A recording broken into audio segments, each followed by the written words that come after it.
Examining spiritual beliefs. Moving to step 2 and 3, many adult children were confronted with the issue of faith and a higher power. In our anger at our parents and God, many of us thought we had outgrown or moved past this issue in our lives. Frankly, some of us did not like this part of the ACA program. Being told of the spiritual nature of ACA irritated some of us. We wondered about the need for spirituality and recovery. We must remember that ACA is a spiritual and not a religious program. Faith and religious conviction are not requirements for ACA membership. We avoid dogmatism and theological discussions, yet a higher power is a key part of the ACA way of life. Many adult children have assigned the traits of their dysfunctional parents to God or a higher power.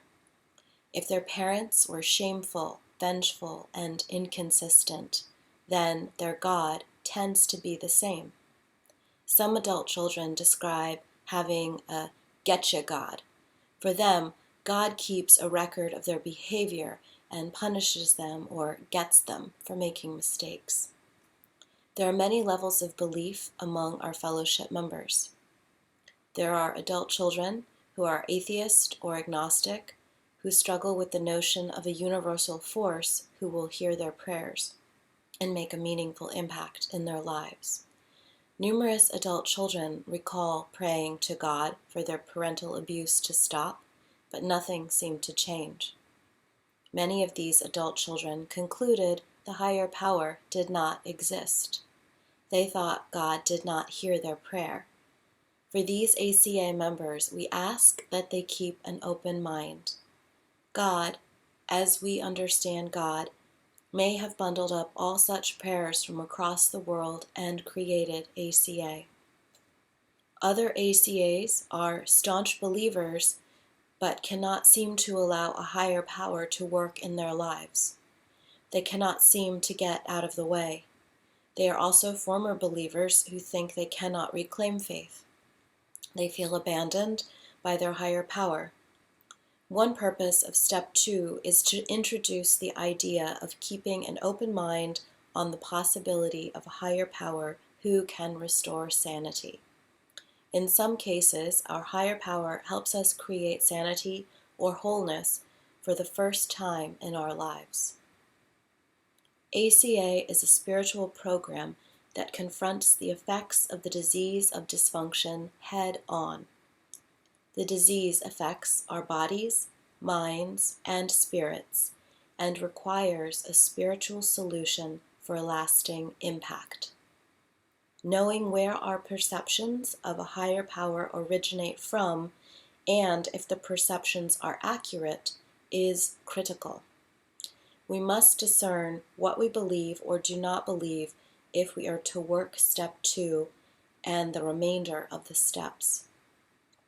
Moving into step 3, we see the third step is merely a decision to ask our higher power to help us live courageously and sanely on a daily basis. One day at a time, we recover from the disease of family dysfunction. Step 3 is underpinned by the ACA solution, which is read at the opening of most adult child meetings. The ACA solution is that we become our own loving parent. Becoming our own loving parent involves seeing our biological parents as the instruments of our existence.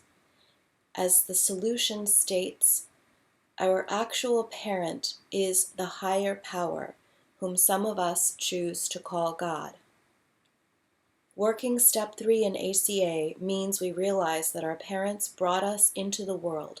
However, we are children of God, seeking to reclaim our true nature or original selves.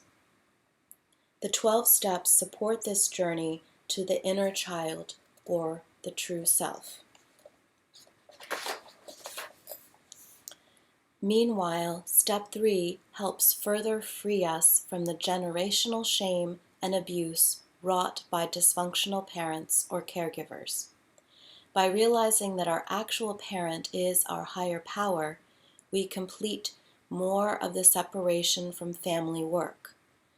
This work is critical so that we can frame the past in its proper perspective while reaching for a brighter future.